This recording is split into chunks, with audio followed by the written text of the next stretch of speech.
You have had enough. You're about to give up. Your marriage is irreversible. It cannot be repaired. What are you going to do? You have committed yourself in this relationship. You remember your vows. You think about your children. You think about the relationships that you've built within this marriage. And you have tried over and over again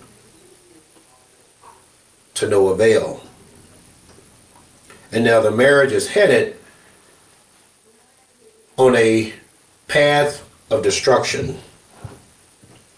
In the book of Matthew, in chapter 19, verses 4 through 6, haven't you read? He replied that at the beginning the Creator, and Matthew's talking about God, made them male and female and said, for this reason a man will leave his father and mother and be united with his wife, and the two will become one flesh.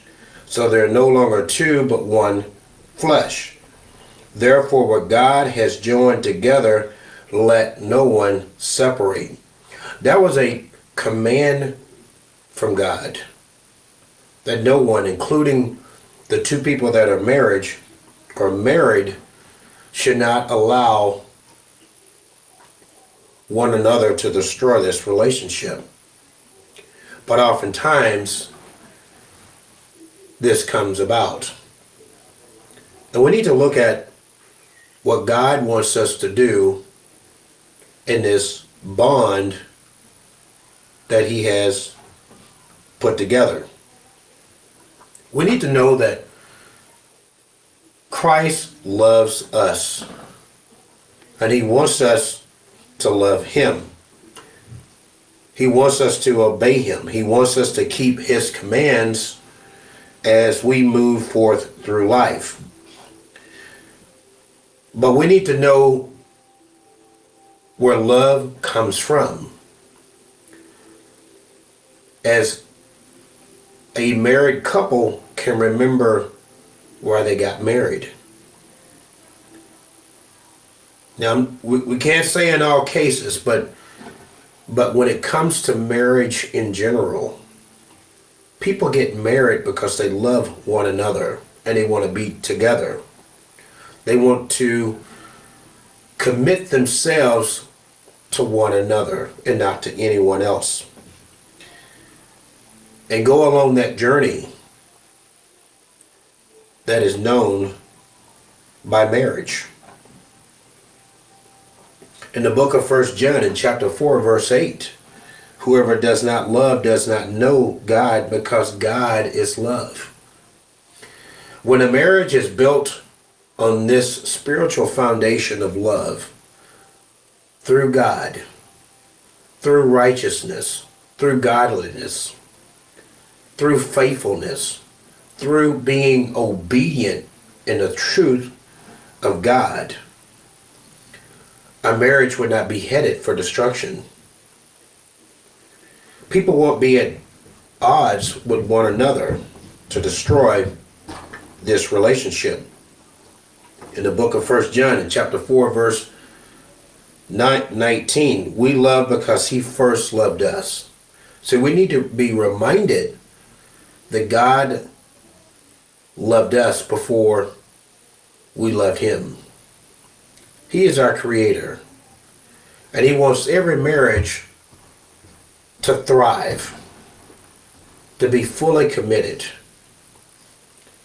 to be fully invested in this relationship, and to live out His plan within this marriage for His purpose.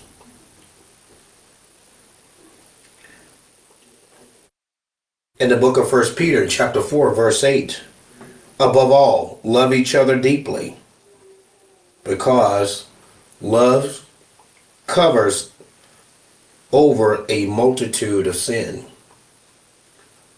See, when you think about this love and this marital bond,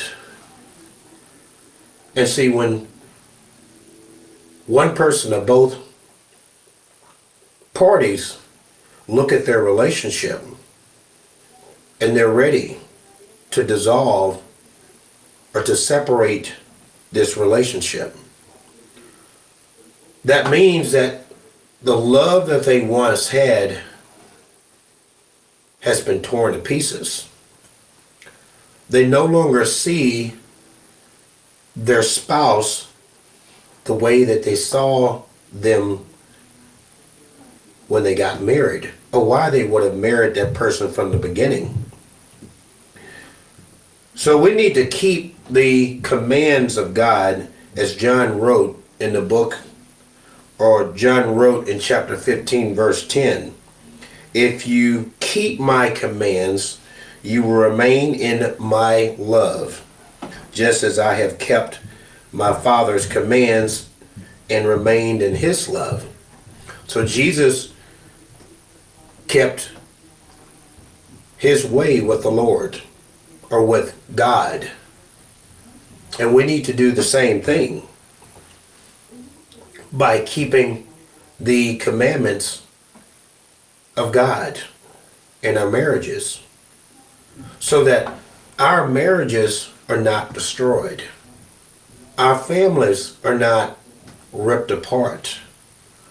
The relationships in those marriages are not severed or impacted in some way. So we need to live in a mindful way about who God is and why marriage must be an important component in our lives when we are married, as marriage is very important. God set forth how two people that love one another and want to be in this relationship must follow his ways, not the ways of this world. And the ways of the world leads to a destroyed marriage that will end in separation, or will end in divorce. Or two people may stay married, but their marriage is destroyed. Their marriage is not together. We need to know that the Lord will establish our steps. As the Proverbs writer wrote in chapter 16, verse 9, in their hearts humans plan their course, but the Lord establishes their steps. The time is right now to allow the Lord to establish your steps. The time is right now to allow the Lord to repair your marriage through seeking him, through allowing him to work deeply into your life. Seek the Lord, seek his kingdom for the journey that leads to everlasting life.